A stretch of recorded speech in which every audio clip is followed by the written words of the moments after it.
Program pre deti v rámci ich medzinárodného dňa pripravili aj pracovníci hvezdárne a planetária v Prešove. Po príchode si v prednáškovej miestnosti prišli na svoje tí, čo sa zaujímajú o fyziku. Kúzelná fyzika je program, ktorý je na hvezdárne a planetáriu už približne druhý alebo tretí rok a je určený pre 5. až 9. ročník základnej školy, ale dá sa to prakticky aplikovať pre všetky vekové kategórie, od detí až po dospelých, ktorí to si to vlastne užívajú najviac.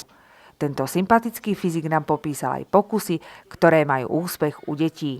Sú 3 experimenty, ktoré sú skutočne veľmi obľúbené. To je magnetický vláčik, ktorý si môžeme potom ukázať. RGB mixer sa páči dievčatám, pretože sa tam nastaviť ružová farba, tá je úplne obľúbená. A Heronová fontána tým, že vlastne to strieka bez všetkého 15 minút, tak sú väčšinou uchvatené, že ako to funguje.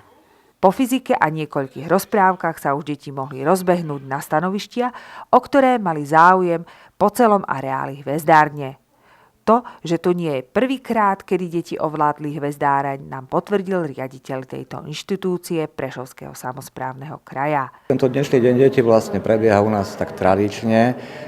Poriadame už niekoľko rokov, máme s touto akciou veľmi dobré skúsenosti, lebo vlastne my pracujeme s deťmi aj počas celého roka a v rámci takej už stabilnej našej praxe. Samozrejme, že tento deň detí sa snažíme trošku spestriť, nejakým spôsobom ozvláštniť, čiže aj keď to najdôležitejšie možno miesto alebo priestor je tá hviezdna sála, lebo o to je stále veľký záujem, tak potom sa snažíme, aby ten program bol obohatený aj o tú detskú tvorivosť, aby tie detičky samotné mohli mať radosť z vlastného prejavu. Pri tejto tvorivej činnosti pomáhali deťom aj rodičia. No momentálne striháme to, čo deti budú lepiť za chvíľu. A čo to bude? Až to bude? Raketky. Raketky. Ste tu prvýkrát, alebo ste tu až už pár rokov dozadu?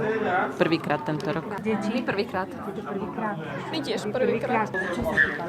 Mne sa páčilo, ako budú magnety.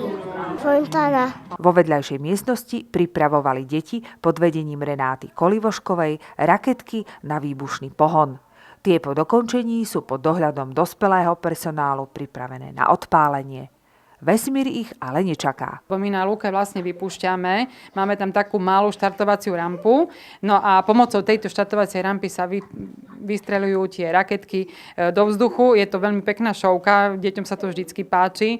No a v podstate potom, keď si ich nájdu, tak si ich berú domov. Raketky, nové poznatky a príjemné zážitky si deti odnášajú z hvezdárne s planetáriom do svojich domovov.